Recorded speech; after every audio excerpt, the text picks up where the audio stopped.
Famous YouTuber मृदुल ने अपनी Lamborghini से ली 2 मजदूरों की जान। नोएडा में लैम्बोर्गिनी का कहर। मृदुल ने अपनी लैम्बोर्गिनी से फुटपाथ पर सो रहे 2 कर्मचारियों को कुचल डाला, रौंद डाला और जिसमें उनकी जान चली गई। इतना सब कुछ मैंने तब सुना है जब गाड़ी को मैं चला नहीं रहा, गाड़ी में मैं बैठा नहीं, गाड़ी कौन चला रहा है उसको मैं नहीं जानता, और जिस गाड़ी को मैं काफी दिनों पहले बेच चुका हूं, मेरे पास उसका सेल लेटर, मेरे पास सारे एग्रीमेंट है। मैंने तब ये सब कुछ इतना कुछ सुना है मेरे भाइयों। अब आती है कि ये बात कहां से शुरू हुई। फ्यूजन कार को मैं ये गाड़ी बेचने के लिए दे चुका था क्योंकि इस गाड़ी को मैं चला नहीं पा रहा। आप सब जानते हो कि मेरी गाड़ी पे जय श्री राम लिखा हुआ है और वो गाड़ी पहले भी वर्ल्ड फेमस गाड़ी हो चुकी थी कि जिस पे जय श्री राम लिखा हुआ है, और वो एक इतनी पॉपुलर लैम्बोर्गिनी है। तो मैं उसको जब भी अपने घर से बाहर लेकर निकलता हूँ तो इतने सारे लोगों की भीड़ लग जाती थी कि मेरा उस गाड़ी को चला पाना ही मुश्किल हो रहा था, तो मैंने उन लोगों को सेल करने के लिए दे दी।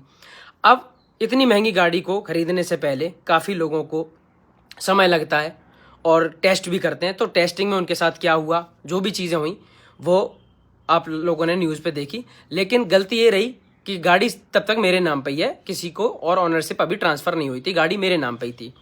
ये मेरी गलती रही।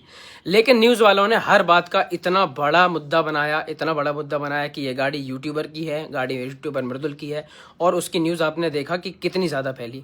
मैं बहुत दुखी हूँ इस बात से कि उस गाड़ी से चाहे छोटा एक्सीडेंट हुआ हो चाहे बड़ा एक्सीडेंट हुआ हो, लेकिन इस बात से ज़्यादा परेशान हूँ कि जो चीज़ हुई है उसको इतना ज़्यादा बड़ा चला कर दिखाना कि 3 लोगों की जान चली गई है, उसमें 2 मजदूरों के पैर में चोट आई है, एक का पैर टूट गया है, और जिसकी वजह से हमारे फ्यूज़न कार ने और सारे लोगों ने उनकी बड़ी हेल्प करी, सारी चीज़, उनके हॉस्पिटल का सारा खर्चा उठाया, सारी चीज़ें कवर करने के लिए हम तैयार थे अपने आप से ही, व्यक्तिगत तौर पे ही।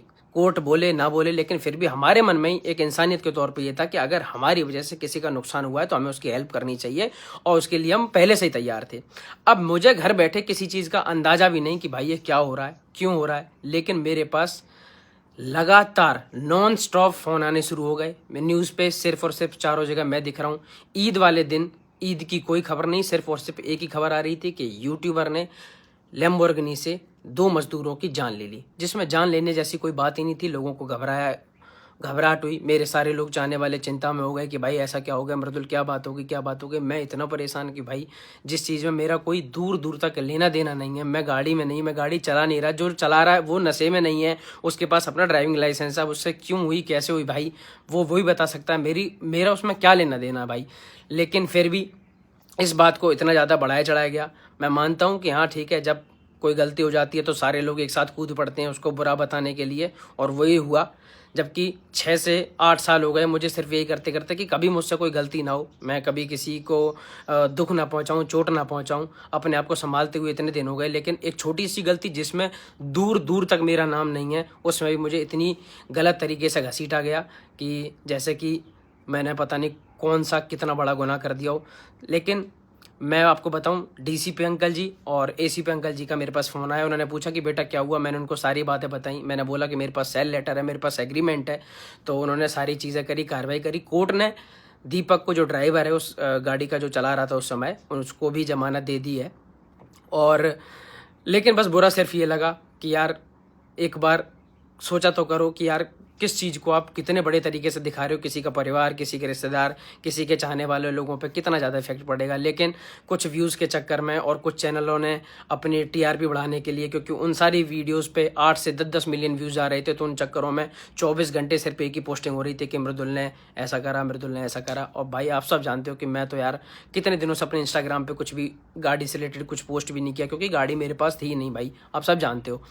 लेकिन अब सिर्फ बात यह आती है कि इन दिनों में बहुत ज़्यादा लोगों को बुरा लगा, जिनको बुरा लगा हो मैं उनसे माफ़ी मांगना चाहता हूं। लेकिन अब धीरे धीरे उन सबको भी समझ में आ रही है कि उनके भाई ने, मृदुल ने ऐसी कोई भी गलती नहीं करी। मैं आप सबको सच बताऊं तो हम किसी भी हाईवे पे जब जाते हैं ना तेज़, तो गाड़ी में आगे चल के मच्छर टकरा जावे। मैंने कई इंटरव्यू में एक बार बोला हुआ है कि मैंने उस गाड़ी से कभी बदतमीजी तक नहीं करी, गाड़ी को तेज़ तक नहीं चलाया, सिर्फ इसी वजह से जिससे गाड़ी की इमेज खराब ना हो। उस पर जय श्री राम लिखा हुआ है, तो लोग ये ना बोले कि देखो गाड़ी कितनी तेज लफंडर हैं, गाड़ी को कितनी तेज भगा रहे हैं या फिर ऐसी बदतमीजी कर रहे हैं। मैंने हमेशा गाड़ी को इतने प्यार से रखा, बल्कि गाड़ी को भी इतनी तेज भी नहीं चलाया कि जो बहुत तेज चलाने पे जो मच्छर टकरावे ना वे भी कभी टकराए हो। इतने साफ से इतने प्यार से उस गाड़ी को रखा। मैं वैसे ही बड़ा परेशान था कि चलो जिसके पास भी गाड़ी है, पर यार गाड़ी का यह हाल हुआ। इतनी पॉपुलर गाड़ी थी, इतनी प्यारी गाड़ी थी, तो मैं उस चीज़ को लेकर ही बड़ा दुखी था कि उससे चाहे छोटा हुआ हो चाहे बड़ा एक्सीडेंट हुआ, ऊपर एक्सीडेंट हुआ, उसी के लिए बड़ी बड़ी मन में आहत हुआ कि यार ये नहीं होना चाहिए था। लेकिन किसी भी बात को इतना बड़ा चढ़ा कर दिखाना, क्योंकि वो एक फेमस लड़के की गाड़ी है और वो गाड़ी ही अपने आप में इतनी फेमस है। अभी ये चीज़ किसी वैगनार गाड़ी से चाहे 4 लोगों का एक्सीडेंट होके चाहे मर गए होते, पर वो बात कभी आप लोगों को सुनाई भी नहीं देती, जितनी उस लैम्बोर्गिनी से 2 लोगों के टकराने और टक्कर मारने के बाद इतनी बड़ी न्यूज़ बनाई गई।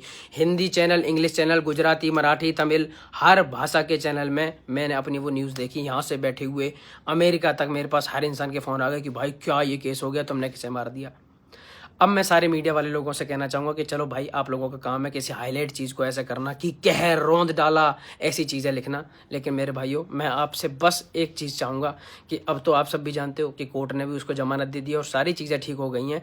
तो बस क्या आप मेरे साथ मेरे लिए एक काम करना कि भाई यहाँ से मेरे गाँव में बैठे हुए मेरे दादाजी जो करीब 80 साल के हैं, वो सिर्फ न्यूज़ के ज़रिए ही हर चीज़ को देखते हैं। उनके फ़ोन मेरे पास कई बार आए और वो बड़े परेशान है कि भाई बेटा क्या होगा, तू मुझसे कुछ बात तो नहीं रहा, कोई बात तो नहीं है। जबकि उन्हें पता हूँ कि उन्हें कौन बताए कि मैं बिल्कुल ठीक हूँ, मेरे पास कोई बात ही नहीं है, मैं उस चीज़ से बिल्कुल दूर हूँ।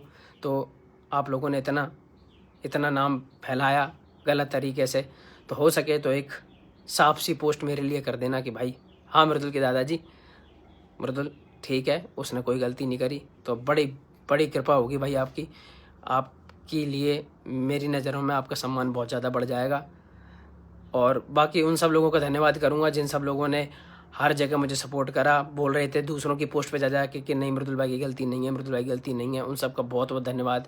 और उन न्यूज़ चैनल वाले लोगों का भी बहुत बहुत धन्यवाद जो मेरे लिए एक साफ़ चीज़ें लिख रहे थे, कि जो जेन्युइन बात है वो लिख रहे थे कि मृदुल के नाम पे गाड़ी है, लेकिन मृदुल का इसमें कोई दोष नहीं है, वो दूर दूर तक था भी नहीं, कहीं से कहीं तक उसकी इन्वॉल्वमेंट नहीं है। उन सब का बहुत बहुत धन्यवाद मेरे भाइयों। और बस प्यार बनाए रखो। मैं हमेशा कोशिश करता हूँ कि कभी मुझसे कोई एक चींटी भी ना मारे यार। मुझे तो घर वालों ने हमेशा सिखाया था कि नहीं, चींटी भी मार रहे हो तो दुख होता है। तो माफ़ करना भाई मेरे से, अगर आपको लगता है कि मेरे से तब भी कोई गलती हुई है तो भाई माफ़ करना। बाकी गलत चीज़ें ना फैलाओ। बहुत बहुत धन्यवाद। जय श्री राम।